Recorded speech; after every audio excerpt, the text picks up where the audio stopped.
And the geek shall inherit the podcast. Alright, everybody, let's get into some movie news. But first, two quick things. I'd like to ask you to kindly hit that like button and that subscribe button if you haven't. And for those of you who have, thank you from the bottom of my heart. You're the reason why I'm up bright and early every morning doing research and staying on all these updates all day long. Now, with that said, let's get into some updates.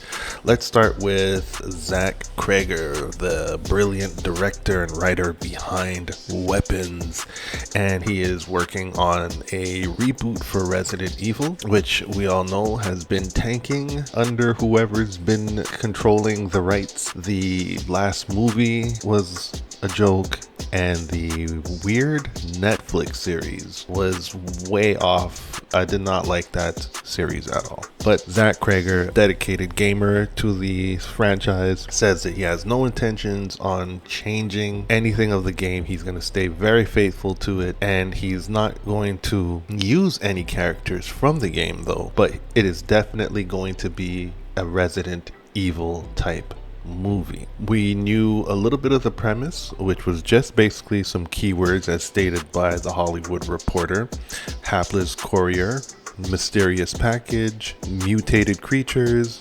corporation conspiracy. Those are the elements of Resident Evil, the classic games. I'm here for it, and I trust him based on his work with Weapons and his concept for that Batman villain movie. This guy's on point. And now we have some cast members already lined up. Those of you who know Zach Cherry from the Spider-Man and Shang-Chi movies, and he's also the breakout star from Severance, which I need to finish watching. So we have him. He's going to be cast as a scientist, of course.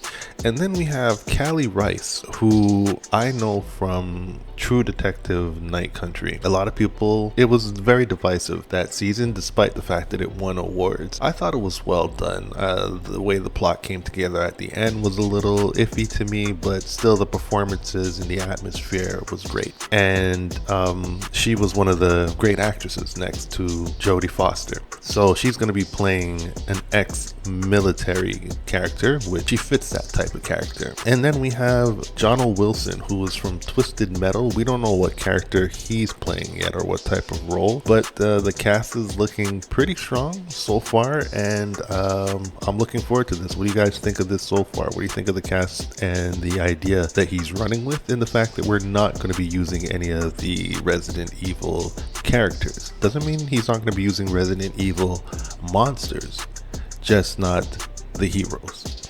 All right, in other news, we have a little reveal, not big, nothing big, but a little view of some Spider-Man Noir merch.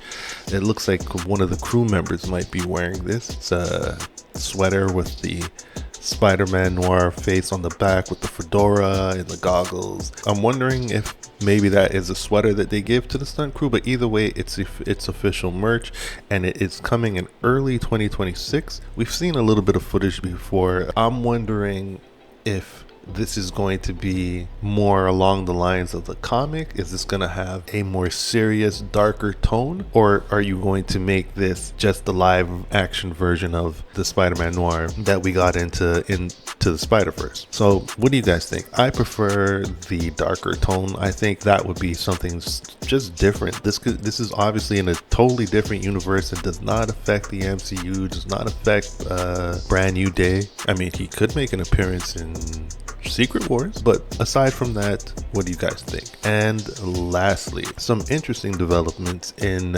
Constantine 2. Keanu Reeves says that though the last version of the script was submitted, I think in 2024, that he believes that a lot of progress has been made, and that he believes that they'll be able to approach a lot of these studios with a very dope concept. They're trying to avoid going in the over-the-top Marvel route, and they want to keep it based on the comic. Make it that kind of the dark supernatural element. It does not have to be a Marvel level movie, and it doesn't have to be John Wick.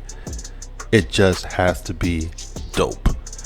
And Lucifer star Tom Ellis is going to be part of this, and I'd like to see if they're going to adapt something from the comics as well for this sequel, and how much of that is going to play into where they're trying to get the script at.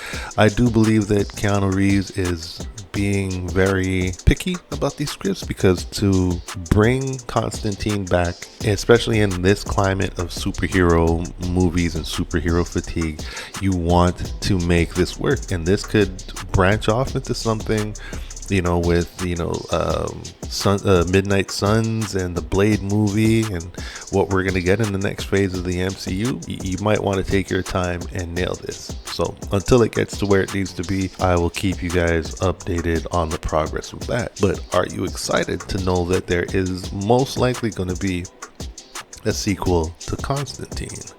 Did you like the first one? And if you haven't seen it, I think you should watch it. I've seen it a couple of times and it gets better with every watch. Drop a comment below. Let me know your thoughts. Catch you on the next vibe, guys.